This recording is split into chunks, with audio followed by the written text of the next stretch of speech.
Uşaqlar elə bir ki, bir obrazlı desək, yəni o bataqlıqdan çıxmaq istəyirlər. Söhbət kəndi tərk etməkdən yox, kəndin özünə də işıq gətirməkdən gedir.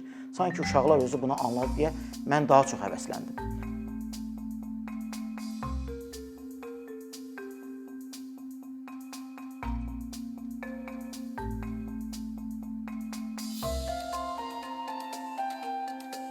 Mən sosial mediada müşahidə edirdim ki, yəni insanlar və yaxud da cəmiyyətin üzvdə olan adamları deyək, onlar narahatlıq ifadə edirlər, məsələn, təhsillə bağlı, ölkədəki ayrı-ayrı problemlərlə bağlı. Mən bir şeyə əmin idim ki, və yaxud da əmin oldum ki, sözlə ya çox şey dəyişməyəcək, ya heç nə dəyişməyəcək, yəni nəsə addım atmaq lazımdır. Və təsadüfi uşaqlardan birinin, o kənddən olan uşaqlardan birinin görüş, məni bu, belə deyək, layihə deyək, necə deyirsinizsə adlandıraq, bunu həyata keçirmək zərurəti yaratdı və qızımla o kəndə, Şabranın Qazıbalı kəndinə getməyə başladım. Əvvəldə təbii ki, çətin idi, çünki müxtəlif yaş qruplarında olan uşaqları bir araya gətirmək lazım idi. Bir də hamı uşağını Bakıdan gəlmiş bir kişinin, hətta belə bir ifadə işlətmişdi valideynlərdən biri qadın, Bakıdan gəlmiş bir kişinin yanına buraxmaq istəmirdi, belə deyək.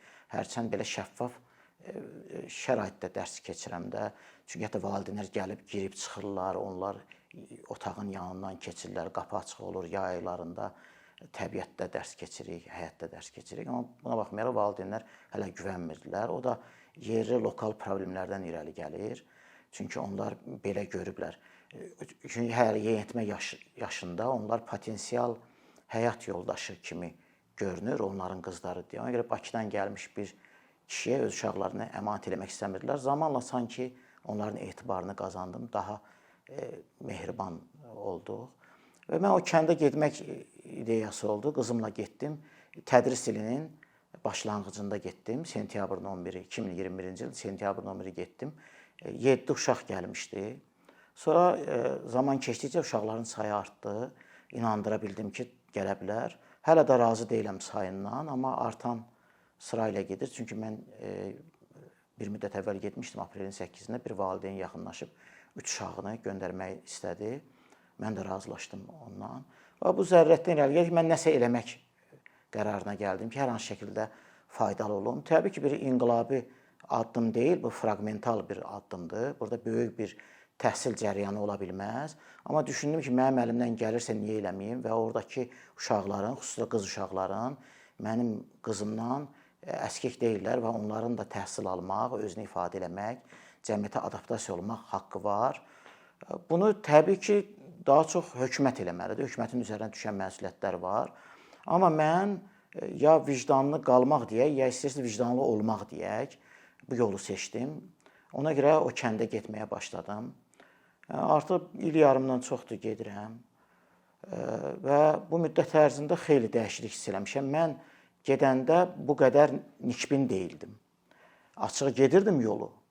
Yəni həyatın da bir yol olduğunu düşünürdüm. Deyirdim bu yolu gedəcəm, amma necə nəticələnir bilmirdim. Bu müddət ərzində mən dərs keçməyə başlayanda mənim çətinliklərdən birinin bir ortaq proqram tapmaq idi. Çünki uşaqlar 8 yaşdan 13 yaşına qədər idi və bir qadın da gəlmişdi. O gələndə də 27 yaşı var idi.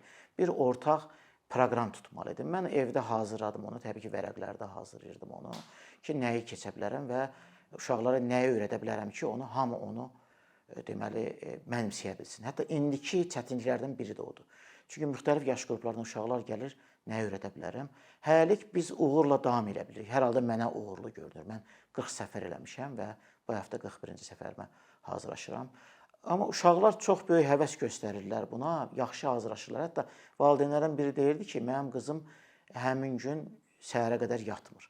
Deyir ki, müəllim gələr, yatıb qalaram, mən dərsə gəlmərəm. Və yaxud da xatırlayıram ki, Fatimənin nənəsi ilə mən söhbət edirdim. Fatimənin nənəsi deyirdi ki, Fatimə həmin gün çox erkən oyanır. Özü də jurnalist olmaq istəyir. Yəni, mən əslində özüm peşəcə jurnalistəm, müəllim deyiləm. İstəyirəm insanlar da bunu bilsinlər. Yəni, mən bundan qazanc da götürmürəm. Sadəcə hər hansı şəkildə faydalı olmaq istəyirəm. Düşündüyümdən sanki daha faydalı olam. Uşaqların gözündəki işıqdan bunu hiss edirəm.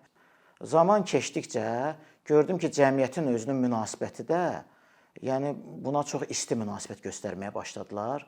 Mən daha da həvəsləndim. Həm kənd cəmaəti, həm uşaqlar xüsusilə. Yəni uşaqlar çox hazırlıqlı gəlirlər dərsə. Məsələn, mən burada dostlar var, məsələn, qohumlar var. Onların uşaqlarını hərdən belə kiçik belə monitorinq edirəm onların səviyyəsi ilə bağlı. Görürəm ki, o uşaqların stimul istənilən səviyyədə deyil. Çünki daha yaxşı təmin olunduqlarından uşaqlar qarşıda bir məqsədlər, hədəflər görmürlər. Amma həmin kənddəki uşaqlar dişi ilə, dırnağı ilə vuruşurlar ki, hər hansı şəkildə ifadə eləsinlər və belə hətta istəyirsiniz məcazi mənada və yaxud da obrazlı deyək ki, bataqlıqdan çıxmaq üçün o palçıqdan, o kəndin, Şabran Qazıbağlı kəndinin sürüşmə zonasında çox ağır palçıq olur. Mən qış aylarında gedirdim, əvvəllər ayağıma selofan paket keçirirdim. Sonra hətta o hallarda da mənim ayaqqabım cırılırdı. Mən ayaqalın getdiyim şəkil var sosial mediada. Sonra buz kimi suyla ayaqlarımı yudum. Hətta qənaət elədim suda, kənddə su da yoxdur. Yəni həyat üçün ən bəsit şərtlər, elementar şərtlər yoxdur. Mən o cür gedirdim, palçığa batırdım çox. Sonradan çəkmə aldım özümə. Uşaqlar elə bir ki, bir obrazlı desək, yəni o bataqlıqdan çıxmaq istəyirlər. Söhbət kəndi tərk etməkdən yox, kəndin özünə də işıq gətirməkdən gedir. Sanki uşaqlar özü bunu anladı deyə mən daha çox həvəsləndim və getməyə başladım. Uşaqlar oxumaq istəyirlərmi məktəbdə? Məktəbə getmək istəyirlərmi? İstəyirlər. Böyük əksəriyyətdə də kənddə 60 yaşı olan adamlar belə yalnız 4 illik təhsil görüblər. Mən kənddə adamlarla danışıram, yaşlı adamlarla, təqaüdçü. Onlar məsələn nəyə təəccüblənirlər? Deyirsən ki, yer kürəsi günəş ətrafında bir dövrəni təxminən 365 gün 6 saata başa vurur. Buna görə 4 ildən bir fevral 29-dan olur. Onlar hətta wow deyirlər. Yəni onlar o qədər təəccüblənirlər ki, deyirlər nə danışırsan? Onların wow-su kənddə belə olur. Deyirlər ki, nə danışırsan? Bu ona görə 365 gündür. Deyirəm, bəli, buna görə ən bəsit bilgiləri belə yoxdur o kənddə. Yəni onların çoxu 4 illik yoxdur. Hətta o mənim dərslərimə gələn adamlardan biri, orta yaşlı qadındır, onun 28 yaşı var. Heç vaxt məktəbə getməyib, 1-ci sinifdə görməyib, partada görməyib. Belə ən yaxşı halda vurma cədvəlini bilirdi. Mən ona öyrətməyə başlamışam. Yəni o adamlar istər ki, məktəb olsun, getsinlər. Amma 4 ildən sonra onlar başsız qalırlar. Ya rayon mərkəzinə, Şabrana düşməlidirlər, ya qonşu kəndə Əmirxanlıya getməlidirlər. Bu da qonşu kəndə bir 3-4 kilometr yol var. Biz Bakıda öz uşağımızı 300 metr evdən buraxmırıq. Heç kim 3 kilometr meşə massivinə yaxın, vəhşi heyvanların yəni yerləşdiyi, gəzdiyi ərazidə uşağını qonşu kəndə göndərməz. Bax, mən keçən həftə gəldim, dedilər ki, bir heyvanı vəhşi heyvan yeyib, bir mal-qaranıdır, bir inəyi. Kənd adamları mənim yanımda baxdılar, dedilər, buna ayı yeyib. Çünki canavar daha çox boğur atır, böyük ehtimalla ayı onu parçalayıb. Yəni ayı həmin uşaqların birini parçalayıblar. Elə kənddə uşaqlardan biri, dərslərdə iştirak edən uşaqlardan biri canavarla üz-üzə gələndən sonra və salamat qurtarandan sonra məktəbə getməyib, daha 5-ci sinifə getməyib. İndi o uşaq 8-ci sinifdə oxumalıdır, amma təhsilsiz qalıb, böyük səbirsizliklə mənim yolumu gözləyir. Yəni hökumət ya ictimai nəqliyyat təşkil etməlidir, aparmalıdır uşaqları ya qonşu kəndə, ya rayon mərkəzinə aparmalıdır. Amma digər bir problem var. Mən orada nə öyrəndim? Məktəb hələ təhsil deyil. Məktəb hələ bilik deyil. Çünki yaxınlıqdakı məktəblər var qonşu kəndlərdə. Gedirsən, müəllimlər öz peşəsini bilmirlər. Siz mikrofon uzatsanız, müəllim özünü ifadə edə bilmir. 2 cümlə deyə bilmir ki, mən nədən dərs keçirəm, nə öyrətmək istəyirəm, mənim hədəflərim nədir, istəyim nədir, uşaqlarla hansı bağları qura bilmişəm. O müəllim onu deyə bilmir. Mən müəllimlərlə söhbət edirəm. Onlar çalışırlar ki, bitsin 45 dəqiqəsi, çıxsın getsinlər, ayın sonuna da karta maaş köçsün. Onlar ancaq bunu düşünürlər. Yəni belə peşənin mənəvi tərəfi barədə düşünmürlər də. Ona görə hətta təşkil olunsa belə təhsilin keyfiyyəti çox aşağıdır, olmayacaq, yəni alınmayacaq. Yəni Təhsil Nazirliyi və yaxud da buna cavabdeh qurumlar kompleks şəkildə fikirləşməlidir. Yəni birini həll elədik, bir avtobus ayırdıq, buradan 50 uşağı yığdı, apardı qonşu kəndə, olmayacaq. Əgər kənddə məktəb tikiləcəksə və ya qurulacaqsa, ora peşəsini yaxşı bilən kadrlar olacaq. Yəni onlar sosial baxımdan təmin olunacaqlar. Bilirsiniz, indi 21-ci əsrdir, əmtə münasibətlərinin çox sərt qaydaları məsələnin mənəvi tərəfini boğur, kölgədə qoyur. Mən məsələn ucqar kəndlərdə adamlar tanıyırdım, müəllimlər. Onlar gənc müəllimlərdir, gedirdilər müəyyən maaş müqabilində, gedib dərs keçirdilər. Uşaqlarla şəkil çəkdirirdilər, qucaqlayırdılar uşaqları. Mən görürdüm onları sosial mediada. Sonra onlar ona əl çəkdilər, dağdan aşağı düşdülər. Gəldilər şəhər məktəblərinə, onlar sonra 25 illik ipotekaya girdilər. Yəni onlar qərara gəldilər ki, daha bu fədakarlığı eləməsinlər. Yəni ayrı fərdlər də eləyə bilərdi. Onlar fikirləşdi ki, yoruldular da bundan da.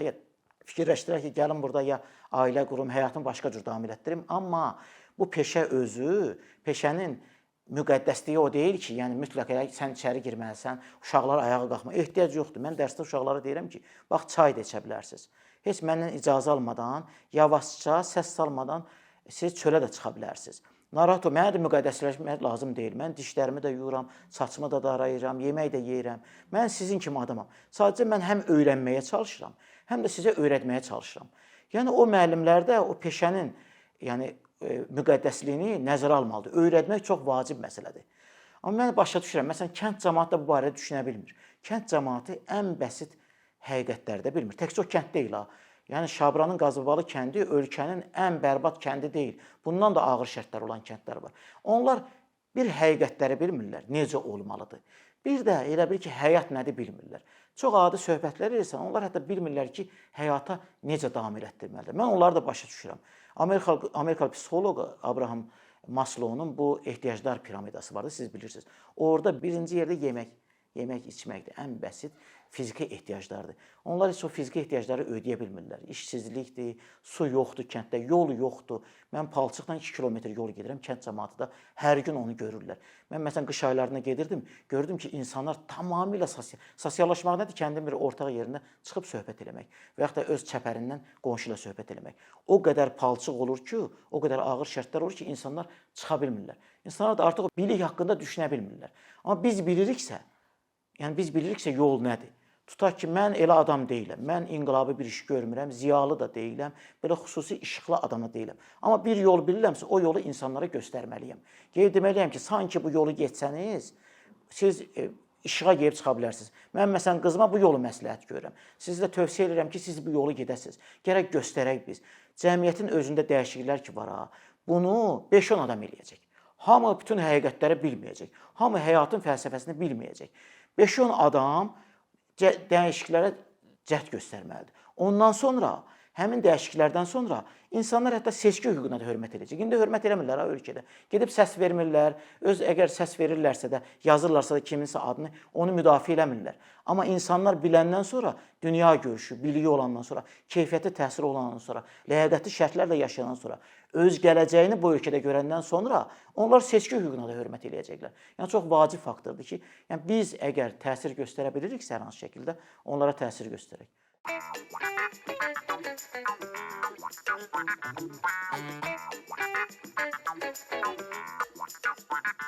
Thank you.